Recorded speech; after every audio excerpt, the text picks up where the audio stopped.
ഈശോ മിശിഹായിക്ക് സ്തുതിയായിരിക്കട്ടെ. ഹല്ലേലൂയ. എന്റെ കുടുംബാംഗങ്ങളെ, സഹോദരങ്ങളെ, ഇന്ന് കൃത്യം 5 മണിക്ക് വീഡിയോ നോക്കിയിരിക്കുന്നവർക്ക് വിഷമമായെന്ന് എനിക്കറിയാം. ഒരു നിർവാഹമില്ല, ഭയങ്കര മഴ, പിന്നെ കറണ്ട് പോയി, എല്ലാം കൊണ്ട് ആകെ പ്രശ്നത്തിലായി. സാരമില്ല, പക്ഷെ എന്തായാലും ടോക്ക് വേഗം എടുക്കാൻ സാധിച്ചു. ഓരോ ദിവസം റെഡിയായി. എന്തായാലും നിങ്ങൾക്ക് വിഷമമായില്ലല്ലോ. താമസം കേൾക്കുന്നവർക്ക് എന്ത് വിഷമമല്ലേ. പ്രൈസല്ലോ. ഇന്നലെ ആയിരുന്നു വ്യാഴാഴ്ച, എനിക്ക് വേണ്ടി പ്രാർത്ഥന കിട്ടേണ്ട ദിവസമായിരുന്നു. ആ പ്രാർത്ഥന കിട്ടാത്ത ഇതിൽ ക്ഷീണമായിട്ടുണ്ട്. അപ്പം അതുകൊണ്ട് ഞാൻ പ്രത്യേക നിയോഗം വെക്കുകയാണ്. ശരിക്കും അങ്ങ് പ്രാർത്ഥിച്ചോ. നന്മ നിറഞ്ഞ മറിയമേ സ്വസ്തി, കർത്താവ് അങ്ങയോട് കൂടെ സ്ത്രീകളിൽ അങ്ങ് അനുഗ്രഹിക്കപ്പെട്ടവളാകുന്നു. അങ്ങയുടെ ഉദരത്തിന് ഫലമായി ഈശോ അനുഗ്രഹിക്കപ്പെട്ടവനാകുന്നു. പരിശുദ്ധ മറിയമ്മേ തമ്പുരാന്റെ അമ്മേ, പാപികളായ ഞങ്ങൾക്ക് വേണ്ടി ഇപ്പോഴും ഞങ്ങളുടെ മരണസമയത്തും തമ്പുരാനോട് അപേക്ഷിച്ചു കൊള്ളണമേ. ആമേൻ. Praise the Lord. കുഞ്ഞുങ്ങളെ, നിങ്ങൾ വിശേഷം പറഞ്ഞു കൊടുത്ത് വിളിക്കുന്ന കാര്യം വിട്ടുപോയി. ഇനിയിപ്പോൾ ഓടി വന്നേച്ചിട്ട് ഇനിയിപ്പോൾ നിങ്ങൾ വിട്ടുപോകും അല്ലേ? അങ്ങനെയുള്ള ഒരു രീതി. ഹല്ലേലൂയ.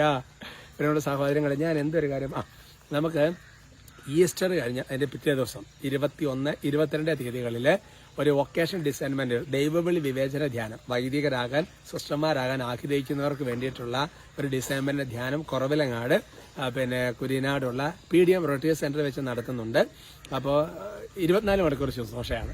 21-ാം തീയതി ഉച്ചയ്ക്ക് തുടങ്ങും, 22-ാം തീയതി ഉച്ചയ്ക്ക് തീരും. 24 മണിക്കൂർ ശുശ്രൂഷയുള്ളൂ. പക്ഷേ ഒരു തീരുമാനത്തിലെത്താൻ വേണ്ടി പറ്റും. അപ്പം അങ്ങനെയുള്ള യുവദേവക്കാന്മാർക്ക് അല്ലെങ്കിൽ ഫെസ്റ്റിവൽ ഓരോരോ നിങ്ങൾക്ക് സ്റ്റേജുകളിലുള്ളവർക്കൊക്കെ ഒരുപക്ഷെ നിങ്ങൾ തീരുമാനമൊക്കെ എടുക്കുന്ന പഠനമൊക്കെ കഴിഞ്ഞിട്ട് ഒരു സമയം കഴിഞ്ഞിട്ടായിരിക്കും അതൊരു ഡിസൈൻമെന്റ് വന്നൊരു തീരുമാനം എടുത്തു വെക്കുന്നത് നല്ലതായിരിക്കും. അങ്ങനെയുള്ളവർക്ക് ഞാൻ അതിന്റെ കാർഡും കൂടി ഇട്ടേക്കാം. കുറവിലങ്ങാട് PDM സെന്ററിൽ അല്ലെങ്കിൽ നമ്പറുകളിൽ വിളിച്ച് നിങ്ങൾക്ക് ബുക്ക് ചെയ്യാവുന്നതാണ് കേട്ടോ. ആ കാര്യം പ്രത്യേകം അറിയിക്കുക. ഈസ്റ്ററിന്റെ പിറ്റേ ദിവസം പിന്നെ എന്തായാലും ഞാൻ അതിനകത്ത് ഫുള്ളുണ്ടാവും. ഈ കാര്യത്തിൽ വ്യത്യാസമില്ല കേട്ടോ. അല്ലേ കർത്താവ് സഹായിക്കണം. പ്രൈസല്ലോ. പ്രിയമുള്ള സഹോദരങ്ങളെ, ഇന്നത്തെ നമ്മുടെ വിഷയത്തിന്റെ തലക്കെട്ട് മത്തായിയുടെ സുവിശേഷം 27-ാമത്തെ അധ്യായത്തിന് 32-ാമത്തെ വാക്യത്തെ അടിസ്ഥാനപ്പെടുത്തിയാണ്. Gospel of saint Matthew chapter 27:32. ദൈവത്തിന്റെ വചനം ഇങ്ങനെയാണ് പഠിപ്പിക്കുന്നത്. അതിന് തലക്കെട്ട് പറഞ്ഞേക്കാം, ഈ നിർബന്ധം പിന്നീട് നന്മയാവും എന്നുള്ളതാണ് തലക്കെട്ട് കൊടുത്തിരിക്കുന്നത്. ഇതാണ്, അവർ പോകുന്ന വഴി ശിമയോൻ എന്ന ഒരു ക്രേനക്കാരനെ കണ്ടുമുട്ടുകയാണ്. എന്നിട്ട് പറയാണ്, യേശുവിന്റെ കുരിശ് ചുമക്കാൻ അവർ അവനെ നിർബന്ധിച്ചു. അതാണ് തലക്കെട്ട് ഇങ്ങനെ കൊടുത്ത, ഈ നിർബന്ധം പിന്നീട് നന്മയായിട്ട് തീരും. എന്റെ പ്രിയപ്പെട്ട സഹോദരൻ, ഏത് കുരിശുകളും നമുക്കതിനകത്തൊരു താല്പര്യമില്ലായ്മ, ഒരു നൈസർഗികമാണ്. ഉദാഹരണം പറയാം, ഒരു രോഗം വരാൻ നമുക്ക് ആർക്കെങ്കിലും താല്പര്യമുണ്ടോ? ഇല്ലല്ലോ. നമുക്ക് ആരോഗ്യത്തോടെ ഇരിക്കാനാണ് താല്പര്യം. അത് തന്നെ വേണം, നല്ല കാര്യം. പക്ഷേ രോഗം വരുമ്പോൾ ഒരു താല്പര്യക്കുറവ് വരും, ഒരു വിഷമം വരും, ഒരു സംഗതികളൊക്കെ വരും. ഒരു കുരിശാണ്. പക്ഷെ ഒരു സമയം കഴിയുമ്പോൾ അതൊരു വലിയ നന്മയായിട്ട് മാറും. നിങ്ങൾ ചിന്തിച്ച് നോക്കിയേ, വിശുദ്ധ അൽഫോൺസാമ്മയുടെ പ്രത്യേകത എന്ന് പറയുന്നത്, അല്ലെങ്കിൽ ഓരോ വിശുദ്ധരുടെ പ്രത്യേകത, ഈ കുരിശുകളെല്ലാം വരുമ്പോൾ ഇത് നിർബന്ധപൂർവ്വം ദേവർ വെരി ഹാപ്പി, ഭയങ്കര സന്തോഷത്തോടെ എടുക്കുക. കാരണം വരാനിരിക്കുന്ന ഗ്ലോറിയെക്കുറിച്ചുള്ള ഒരു മുന്നാസ്വാദനം അവരുടെ മനസ്സിൽ അപ്പോൾ തന്നെ ഉണ്ട്. അതാണ് അതിന്റെ കാരണം എന്ന് പറയുന്നത്.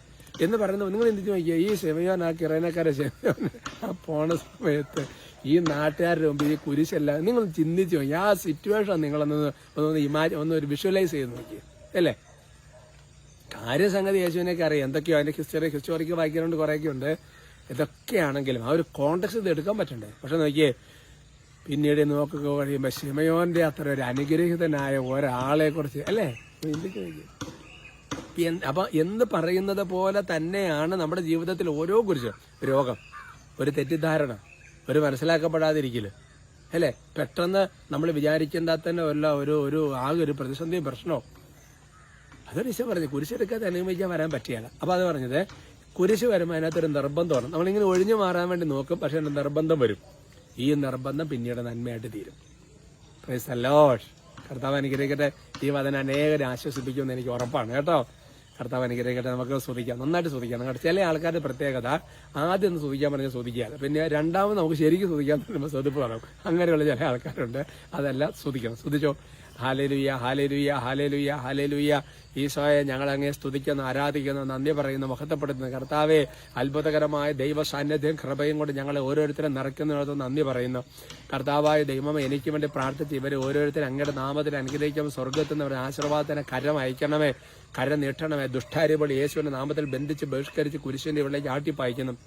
ഓ കർത്താവായ ദൈവമേ, ഇവർ ഓരോരുത്തരെ നിയോഗങ്ങളെ ആശീർവദിക്കുന്നു, ഇവരുടെ ഉദ്യമങ്ങളെ ആശീർവദിക്കുന്നു.